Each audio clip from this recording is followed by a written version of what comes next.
Hindi ko kami yung mga matanda. Mas maganda to. Kaysa yung ibang brand. Ito, trending amin to eh. Kaya lang minsan wala sa pharmacy. Ubusan siguro. Ubus. Hindi, yan, nationwide na yan eh. Ngayon makakabili kayo kahit sa mga mall. Ano bang atin, sir? Ito, matagal na yung akin yun. Yung matagal na yung sa'yo bago ang x-ray mo. Oo. 10 years ako yan, ano ko lang yan. Nagpa-x-ray lang Titesting ko lang yan. Hindi gagalaw ko naman. Ganun din siya. Pero, Ayos naman na.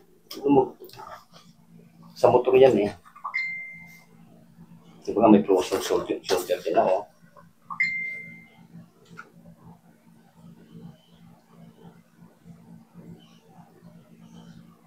Hindi ko yan napaihilot ko isang beses. Tinis ko na. Sir, ang nangyari sa'yo, sir, ang nangyari sa'yo before, yung na-damage na mga lamog noon, tinubuan ng mga tinubuan ng mga spar. Dalawang beses yan eh. Ang pinakahuli mo sa motor. Dapat yan, malinis yan. Ayan. Sa mga shoulder natin, dapat yan, malinis yan. Ayan, bilog. Wala yung mga... Tutukan na. Tignan mo yung sayo. Tignan mo yung sayo. Ibig sabihin, siyempre, umiidad din kayo, tapos nagkaroon ng mga possible na, siyempre, tumpog. Ang sakit to na. Pero humihilom din sila. Pero ang epekto niyan, yung mga nakakapit dyan ng mga tendons and ligaments, maaaring maging tight. Kaya magiging limited yung mga... Yes, ganun po yun. Kaya ang nire-required ng dyan, ng hospital, kung sakaling nagpaano kayo sa hospital, magpapa-therapy kayo. Kumbaga, Hindi ako nagpa-hospital. yun yung mga tinuturo. Tuturuan kayo ng mga movement para stretching, para gradually nakaka-recover yung na-damage sa inyo bunga ng aksidente. Pero kung hindi kayo nagpa-therapy, hindi kayo nagpa-hospital, hinayaan yung gumaling, tapos mawawala yung pain, nawala yung swelling, ang kalalabasan yan, tightness of the muscle and ligaments and tendons. Okay? Palibasa kasi ako, nagmumotor-motor pa rin nung 2014 yan eh. Hindi ko pinansin. 2014, Oo. 25 na ngayon. Sa Sa haba ng panahon, ay tignan natin kung ano yung na-damage, kung ano yung naging kakulangan. pag may trabaho naman ako kaya ano eh. Base rito, sa kapako actual, kita nyo dito, walang muscle. Oo, yan nga. Hindi nag-develop. Ito, malaki. Ito, lubog. Kaya nga, nagpilit din ako kumali. Tapos, Yan. Tunog na tunog. yun. Ayan, no? Yun. Maganit. O, ito, smooth. Mayroong konting tunog, pero hindi kagaya nito na parang mga bato-bato sa loob. Ayan, no? Puro sa motor ito eh.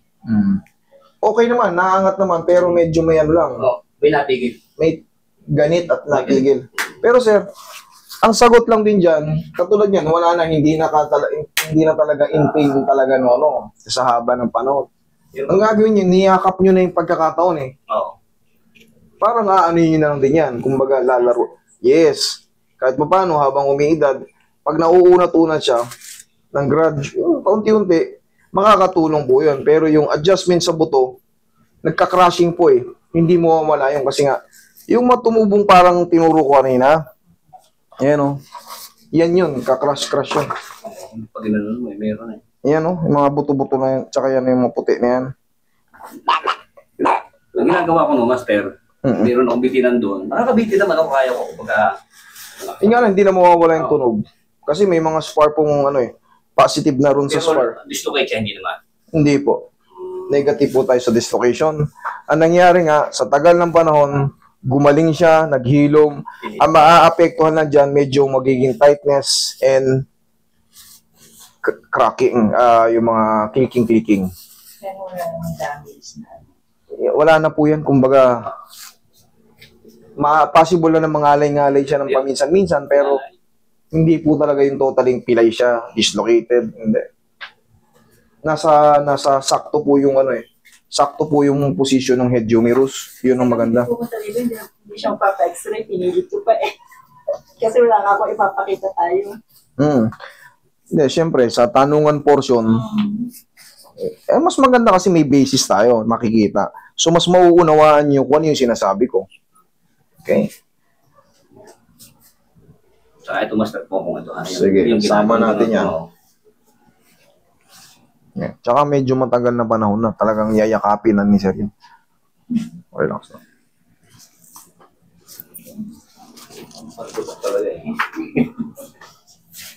Relax lang.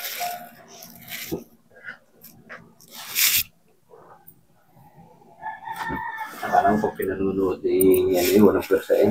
Ito, may pwersa talaga. Mukha lang, ano kasi, magaan ako sa ano eh. Hanggat maaari. Akala mo ginanood na pintik. Kasi pa kami nanonood. Pero may bagay. Sarap no? Higang patagilid. Sarap no? Maririnig. Pag ini-slow mo namin, makikita nyo. Pak! Eh, syempre, yung iba, hindi na... Kailangan baguhin yung posisyon eh. Yan. Tsaka yung sa likod pag pinipress na gano'n, sarap na gano'n. Makikita nyo naman kung iilan lang yung ano dun eh, iilan yung kumukontra kasi pag tinignan mo yung profiles nila, ganito rin yung business. Ganito rin yung trabaho. Nakita ko, marami ako napanood. Relax. Sa Pangasinan.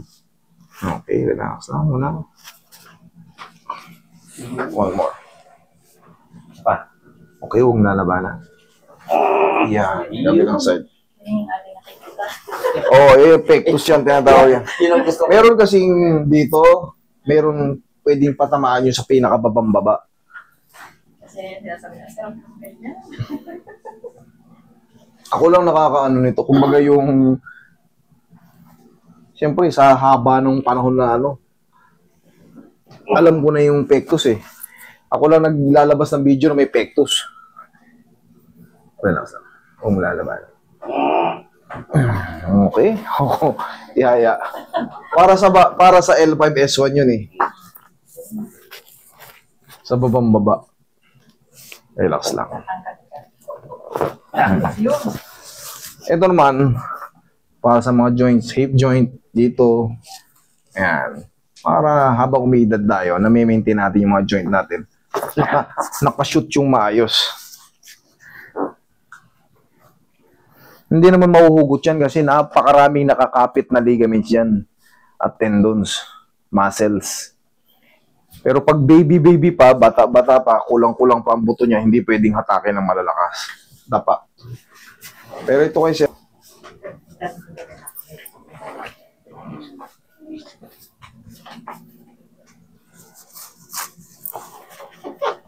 relax lang.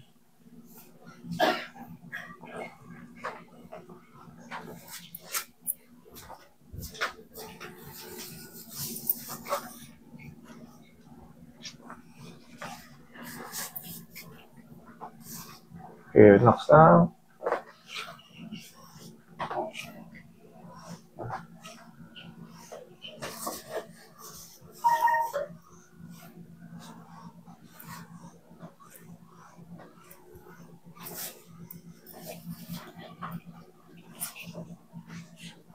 Okay.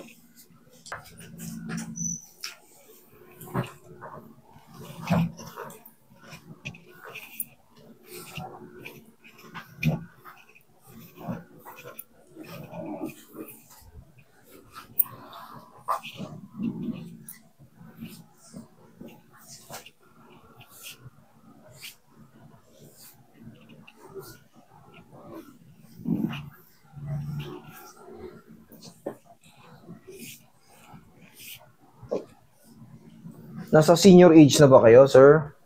Senior na senior. Senior na senior. 65 na. 65.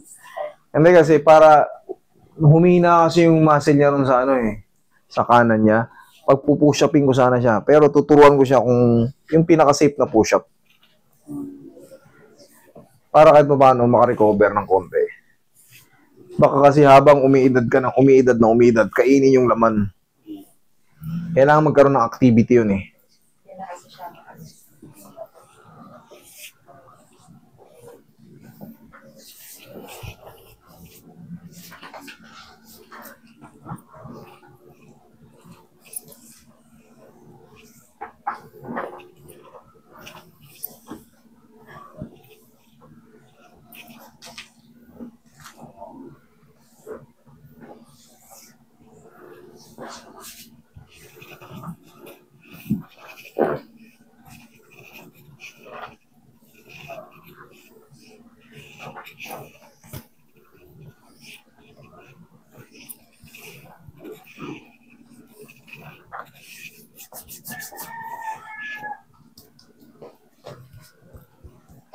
Ihaya ka, sir.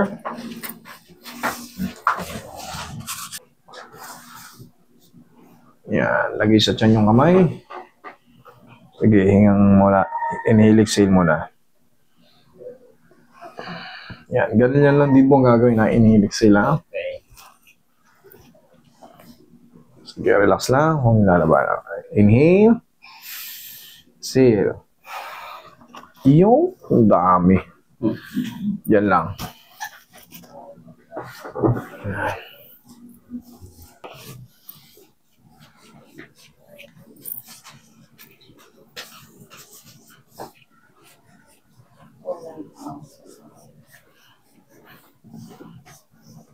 Halos naubos ko na yung ayun. Sa video mo, Master eh. Salamat po. Minsan, ano eh, Advantage din kasi nakakanood.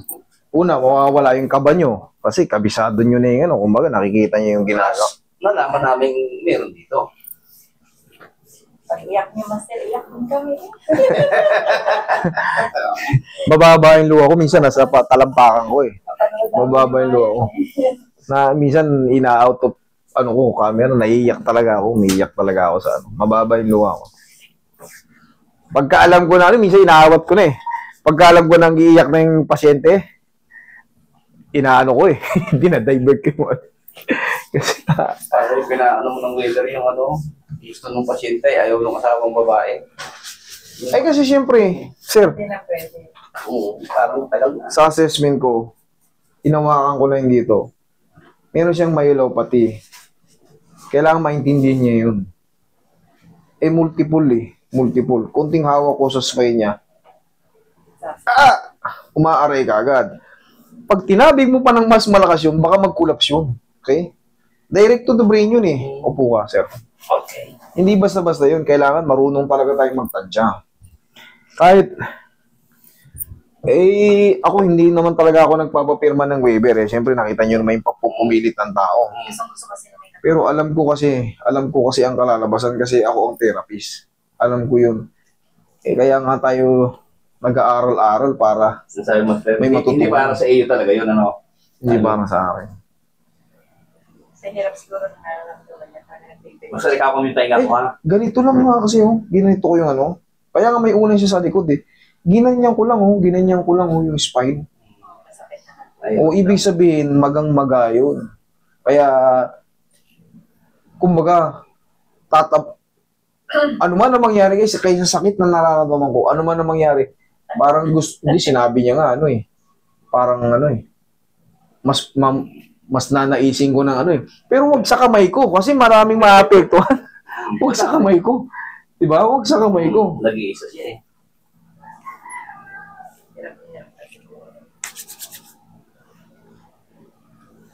Yun. Naiintindihan ko naman, kaya nga kahit pa paano, hindi man ako makatulong sa, sa ibang bagay, kumbaga. Nagbigay ka lahat ng kita. Wala na ako kasi wala na ako ibang ma-offer, kumbaga. Ayaw tanggapin yung paliwanag ko eh. Alam ko naman ang kalalabasan nun.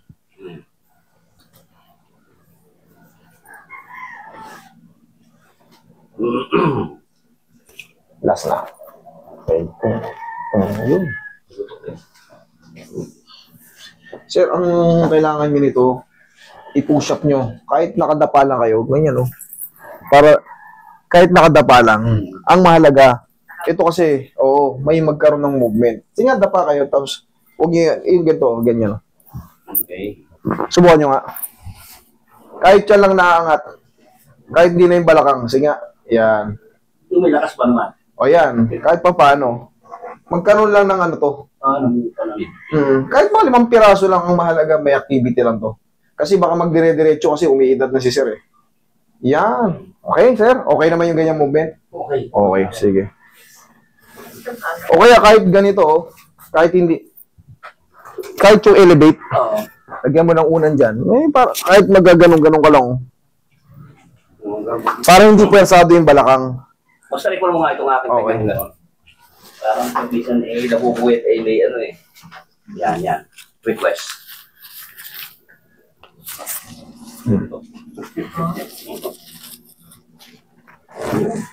Diyan ka lang. May kasunod yan pagka may ganyan.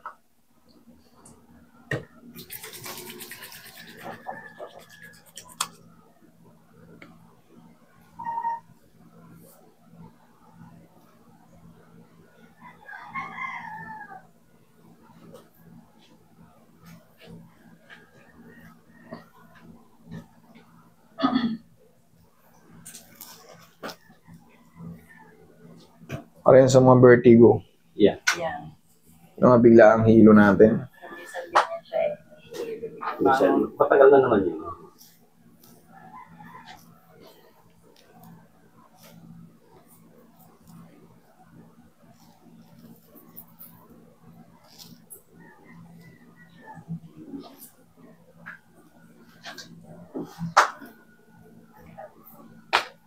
Yun. Okay? So, Sige.